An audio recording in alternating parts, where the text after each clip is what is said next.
Nós vamos ler essa noite o Salmo 62. Quero convidar você a abrir sua Bíblia neste texto, Salmo 62. Nós temos a projeção, mas temos também a Bíblia em papel, em celular, em iPad. Temos na versão Almeida, revista e atualizada. Então acho que podemos ler juntos o texto do Salmo 62. Todos acharam o texto? Podemos fazer a leitura? Então vamos, todos juntos. Somente em Deus, ó minha alma, espera silenciosa, dele vem a minha salvação. Só Ele é a minha rocha e a minha salvação, e o meu alto refúgio. Não serei muito abalado. Até quando acometereis vós a um homem, todos vós para o derribardes, como se fosse uma parede pendida ou um muro prestes a cair? Só pensam em derribá-lo da sua dignidade, na mentira se comprazem, de boca bendizem, porém no interior maldizem. Somente em Deus, ó minha alma, espera silenciosa, porque dele vem a minha esperança. Só Ele é a minha rocha e a minha salvação, e o meu alto refúgio. Não serei jamais abalado. De Deus dependem a minha salvação e a minha glória. Estão em Deus a minha forte rocha e o meu refúgio. Confiai nele, ó povo, em todo o tempo. Derramai perante ele o vosso coração. Deus é o nosso refúgio. Somente vaidade são os homens plebeus, falsidade os de fina estirpe. Pesados em balança, eles juntos são mais leves que a vaidade. Não confieis naquilo que extorquis, nem vos vanglorieis na rapina. Se as vossas riquezas prosperam, não ponhais nelas o coração. Uma vez falou Deus, 2 vezes ouvi isto, que o poder pertence a Deus, e a ti, Senhor, pertence a graça, pois a cada um retribuis segundo as suas obras. Amém. Eu quero destacar para a nossa meditação os versículos 5 a 8, e eu vou lê-los outra vez. Somente em Deus a minha alma espera silenciosa, porque dele vem a minha esperança. Só Ele é a minha rocha e a minha salvação, e o meu alto refúgio. Não serei jamais abalado. De Deus dependem a minha salvação e a minha glória. Estão em Deus a minha forte rocha e o meu refúgio. Confiai nele, ó povo, em todo o tempo. Derramai perante ele o vosso coração. Deus é o nosso refúgio. O que é que você tem acreditado? No que é que você tem confiado? Em que você tem depositado a sua esperança? As pessoas acreditam em cada coisa intrigante, eu diria, pelo menos para nós crentes em Jesus Cristo. Nós temos que falar dessas coisas em que as pessoas acreditam, que nos parecem tão estranhas, com respeito, sempre com respeito, mas não podemos deixar de falar da estranheza que nós sentimos diante de certas coisas em que as pessoas acreditam. Vamos tomar como exemplo a época da passagem do ano. Ali a gente vê muito bem como as pessoas acreditam em coisas estranhas. Elas acreditam que, pelo simples fato de haver uma mudança no calendário, a vida delas vai mudar também, e mudar para melhor. Elas acham que, vestindo uma roupa de determinada cor, aquilo ali também vai lhes trazer sorte e prosperidade e felicidade no amor e tantas outras coisas. Ou então a ingestão de certos alimentos, certas frutas, comidas num determinado número, ou as ondas do mar que são puladas na praia, coisas estranhas em que as pessoas acreditam. E também pensar positivamente à meia-noite vai ajudar muito. Mas não é só na época do Ano Novo que as pessoas mostram acreditar em coisas estranhas. Eu usei esse exemplo porque é assim o mais claro de todos, mas há vários outros. Eu não vou falar de muitos outros, mas por exemplo, amanhã é dia 29. O que acontece no dia 29? As pessoas comem nhoque, mas tem que comer com uma nota de dinheiro, de preferência de dólar, embaixo do prato, para funcionar. Amanhã, as filas das casas lotéricas vão estar compridas, porque a Mega Sena acumulou 125 milhões está o prêmio, e as pessoas, mesmo jogando com a probabilidade de 1 em 50 milhões, vão apostar, como elas fazem todas as semanas.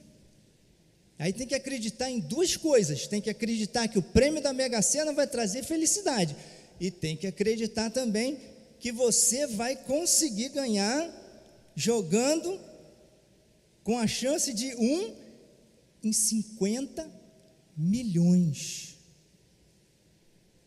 Por aí vão as pessoas, vão em vão, se você me permite o trocadilho, infame como todos os trocadilhos, porque a felicidade não depende dessas coisas, nem de um prêmio de 125 milhões, na imensa improbabilidade de você ser o sorteado em 50 milhões. Em que é que você tem acreditado? Em quem você tem acreditado, melhor dizendo? Em quem? Em quem as pessoas devem acreditar e esperar? A única resposta correta, à luz da Bíblia, é em Deus. Em Deus é que nós devemos acreditar. Quanta gente hoje acredita e espera em Deus?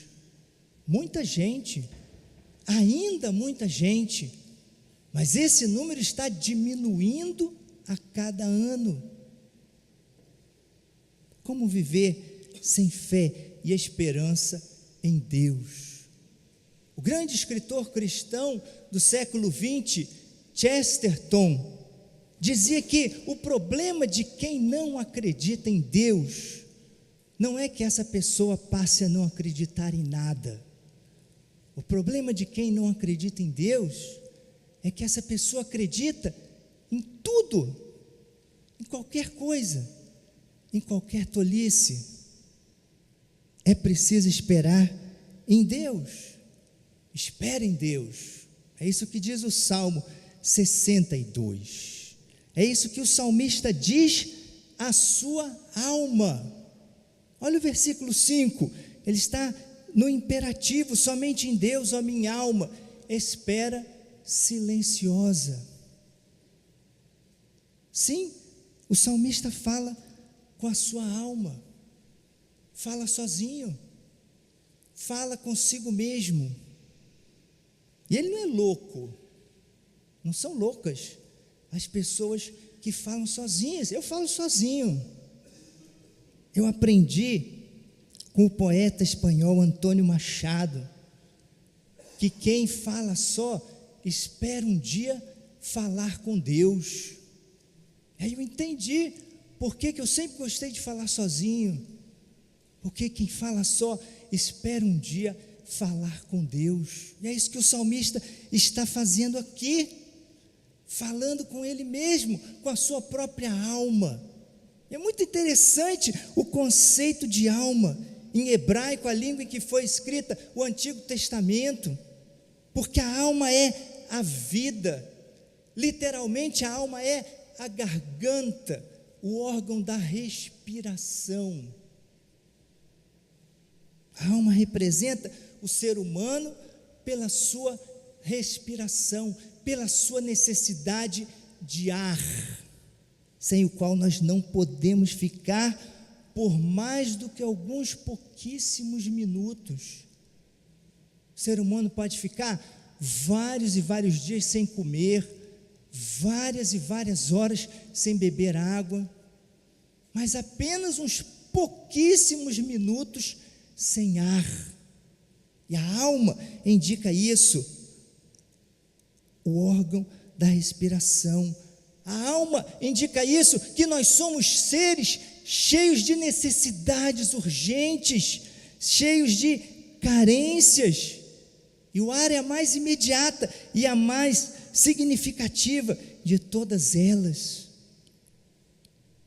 Nessa fala interior, com a sua alma, o salmista nos ensina o que nós devemos fazer, o que é essencial e indispensável, como o ar que nós respiramos. E essa coisa é o esperar em Deus. Ele também nos indica como fazê-lo, porque em Deus não se pode esperar de qualquer maneira. Como esperar em Deus? O texto diz: somente em Deus. A primeira coisa é essa, é que a nossa espera em Deus é uma espera somente em Deus, porque a relação com Deus é exclusiva. Veja como aparece no texto a palavra somente, no versículo 5, no versículo 6, assim também aconteceu no versículo 1 e no versículo 2, nessa utilização do termo para falar da relação da alma com Deus. Vai aparecer ainda outras duas vezes o termo somente no nosso texto, no versículo 4 e no versículo 9. Mas aqui, de 6 ocorrências, 4 têm relação com a nossa espera em Deus. Ela é uma espera em Deus somente. O salmista é bastante enfático, porque o Deus da Bíblia não tolera rivais. Veja o que diz o primeiro mandamento do Decálogo. Hoje vocês falaram do quarto mandamento, então se estão seguindo a ordem, já falaram do primeiro mandamento, que diz o quê? Não terás outros deuses diante de mim. É um mandamento que nos mostra o zelo de Deus, a exclusividade que Deus exige no relacionamento com Ele. Podemos nos lembrar aqui de Elias, naquele episódio com os profetas de Baal. Elias dizia ao povo: até quando cocheareis entre dois pensamentos? Essa expressão é interessante, não é? Cochear entre dois pensamentos é literalmente ficar com um pé lá e outro cá. Elias está dizendo: olha, é preciso colocar os dois pés no mesmo lugar, os dois pés do mesmo lado. Se o Senhor é Deus, seguiu; se é Baal, seguiu. Mas não é possível ficar pulando com um pé aqui, o outro ali. Jesus diz: ninguém pode servir a dois senhores, porque ou vai desprezar um e se devotar ao outro, ou vai amar um e aborrecer ao outro. O versículo 8 fala do coração derramado na presença de Deus. E quando a gente derrama alguma coisa, o que acontece? Não tem volta, não tem como recolher outra vez. O derramamento é sem volta, é sem reservas. A gente entorna tudo, não vou entornar não, mas entorna tudo é um derramamento sem divisão, é o coração todo entregue ao Senhor, que exige exclusividade, que é Deus em quem nós devemos esperar somente. Veja, o texto diz no versículo 5: somente em Deus, ó minha alma, espera silenciosa, porque dele vem a minha esperança. Espera, porque dele vem a minha esperança. Essa tradução soa meio redundante, mas a redundância é bem adequada, porque é isso mesmo. É preciso esperar somente em Deus, porque Ele é a nossa única esperança. Ele é o Deus único, vivo e verdadeiro, o único que pode ajudar. É esperar em Deus ou desesperar. Não há uma outra alternativa. O ser humano, seja ele grande ou pequeno, diz o texto, é vaidade, não passa de um sopro. Todas as pessoas juntas, pesadas em balança, essa é a imagem do texto, seriam mais leves do que um sopro, um respiro, uma brisa, que é o que significa literalmente o termo traduzido como vaidade no versículo 9. Veja, somente vaidade são os homens plebeus, falsidade os de fina estirpe, pesados em balança, eles juntos são mais leves do que a vaidade. E o verso 10 também vai usar uma palavra da mesma raiz, o termo vanglorieis. Não confieis naquilo que extorquis, nem vos vanglorieis na rapina. Se as vossas riquezas prosperam, não ponhais nelas o coração. Então os homens são vaidade, sejam eles plebeus ou de fina estirpe, grandes ou pequenos, eles são vaidade. A coisa é realmente muito séria, como mostra o conjunto do Salmo. Um pouco antes o salmista falou de pessoas que querem derrubar as outras. As pessoas nem sempre querem nos ajudar. Existem também aquelas que querem nos derrubar, aquelas que querem desencorajar, demolir, destruir, aquelas que abandonam, que traem, que perseguem, que decepcionam e que desapontam, que querem acabar com as outras pessoas. Está aí nos versículos 3 e 4, até quando acometereis vós a um homem, todos vós para o derribardes, como se fosse uma parede pendida ou um muro prestes a cair? Só pensam em derrubá-lo da sua dignidade, na mentira se comprazem, da boca bendizem, porém no interior maldizem. São os inimigos do salmista, são os inimigos que nós também conhecemos na nossa caminhada. Mas mesmo que gente assim não existisse, as pessoas, até as mais amigas e bem intencionadas, não podem nos valer naquela chamada hora do vamos ver. Não podem. Muito menos as coisas representadas no texto pelos bens e pelas riquezas que são adquiridas tantas vezes de maneira desonesta, por rapina, diz o texto. Daí a advertência tão sábia e nem sempre seguida: não ponhais nessas coisas o vosso coração.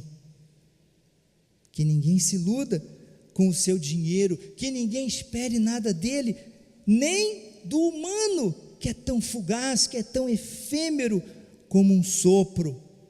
É preciso esperar somente no Senhor, porque em última análise, só a Ele pertencem o poder e a graça, e só Ele é justo, como diz o final do nosso salmo.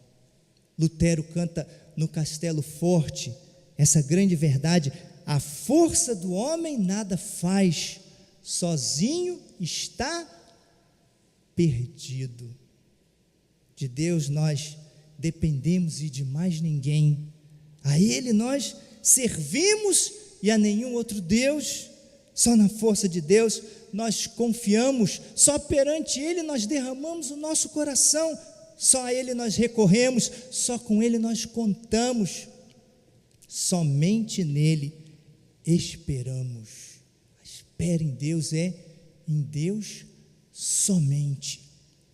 Segunda coisa é que essa espera em Deus é em silêncio. Em silêncio. Somente em Deus, ó minha alma, espera silenciosa. Lemos isso no versículo 5. Lemos isso também no primeiro versículo do nosso salmo. Não faltam palavras na Bíblia convidando ao silêncio, a calma, a quietude, a tranquilidade. O Senhor está no seu santo templo, cale-se diante dele toda a terra. Aquietai-vos e sabei que eu sou Deus. Guarda silêncio e ouve, ó Israel. Bom é aguardar a salvação do Senhor, e isso em silêncio. Esse é um dos meus preferidos. Em Deus, ó minha alma, espera silenciosa. Por que é importante esperar em silêncio? Porque nós somos seres da palavra, porque nós falamos muito, falamos demais, e as nossas muitas palavras nos atrapalham. O pregador diz: não te precipites com a tua boca, nem o teu coração se apresse a pronunciar palavra alguma diante de Deus, porque Deus está nos céus e tu na terra. Portanto, sejam poucas as tuas palavras, porque dos muitos trabalhos vêm os sonhos, e do muito falar as palavras nécias.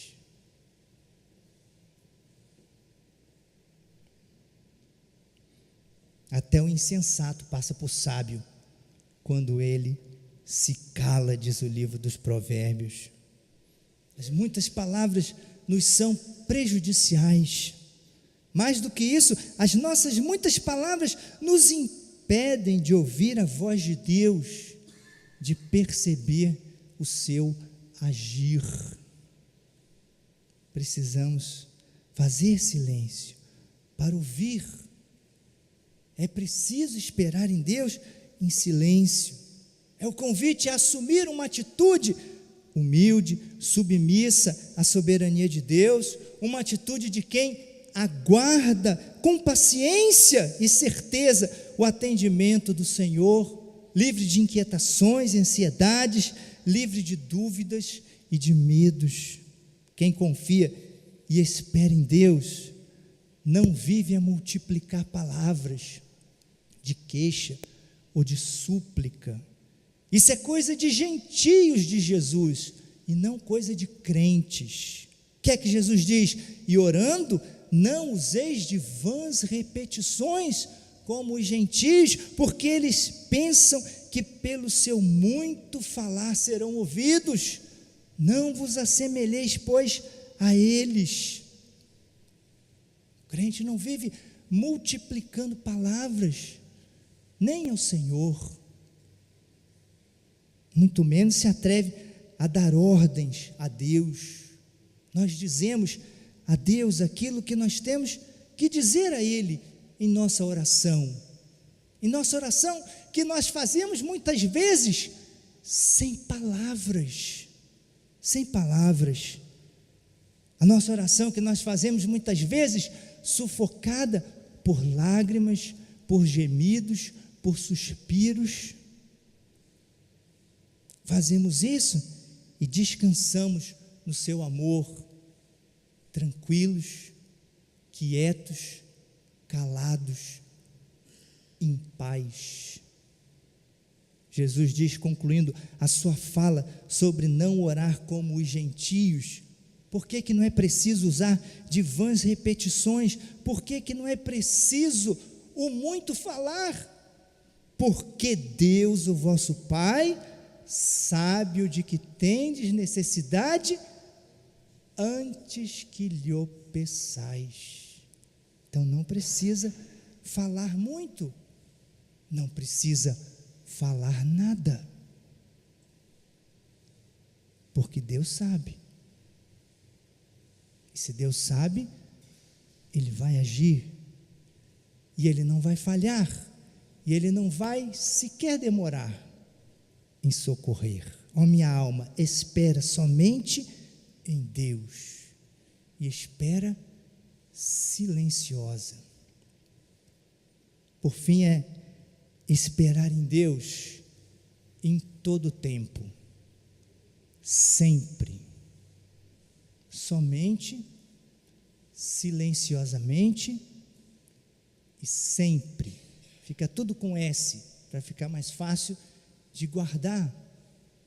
Confiai no Senhor em todo tempo, diz o versículo 8. Aí já é o salmista falando aos seus irmãos, já não mais com a sua alma, mas aos seus irmãos. Confiai, ó povo, nele em todo o tempo, sempre. A palavra do salmista, aqueles que formam com ele a comunhão do povo de Deus.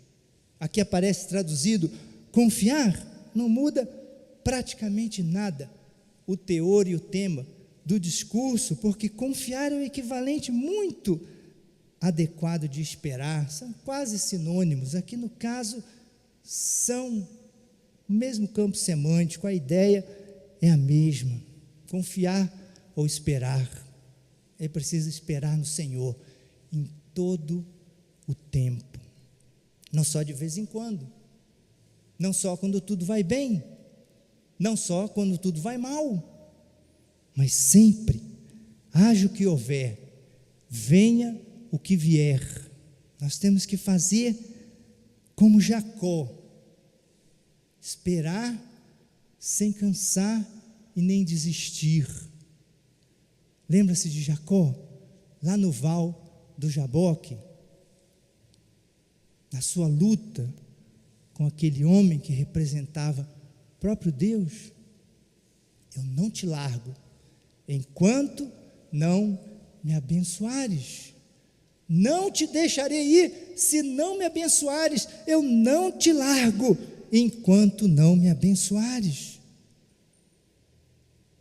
Quando nós fazemos assim, quando nós esperamos em Deus em todo o tempo, o resultado espiritual é extraordinário, porque a nossa experiência com Deus se intensifica, a nossa fé amadurece, a nossa confiança e a nossa firmeza crescem, e nós somos abençoados, como foi Jacó.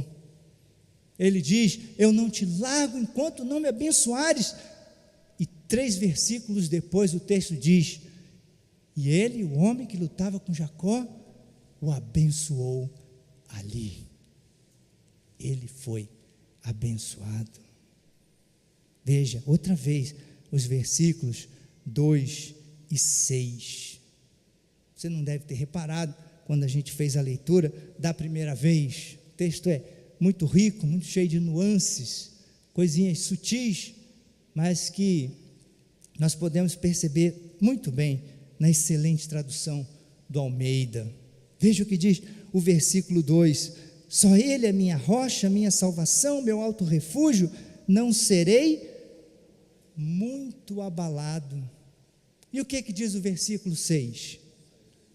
Quase que as mesmas palavras, com uma diferença muito importante. Só Ele é minha rocha, minha salvação, meu alto refúgio, não serei abalado jamais. Não serei muito abalado, não serei abalado jamais. Há um crescimento aqui, há um progresso na vida espiritual, há um desenvolvimento na fé. Sabem, irmãos e irmãs, o mal pode às vezes dar a impressão de que ele vai ser capaz de nos abalar, de nos desestabilizar, de nos desmoralizar, de nos desestruturar por inteiro e até nos demolir, como se nós fôssemos uma parede, um muro prestes a cair. Mas se nós confiamos em Deus, se nele nós esperamos, se nós experimentamos e reconhecemos dia a dia o seu cuidado, essa impressão, mais cedo ou mais tarde, se desfaz. Nada, absolutamente vos causará dano, diz Jesus. E o apóstolo Paulo diz: em tudo nós somos atribulados, porém não somos angustiados, perplexos, porém não desanimados, perseguidos, porém não desamparados, abatidos, porém não destruídos.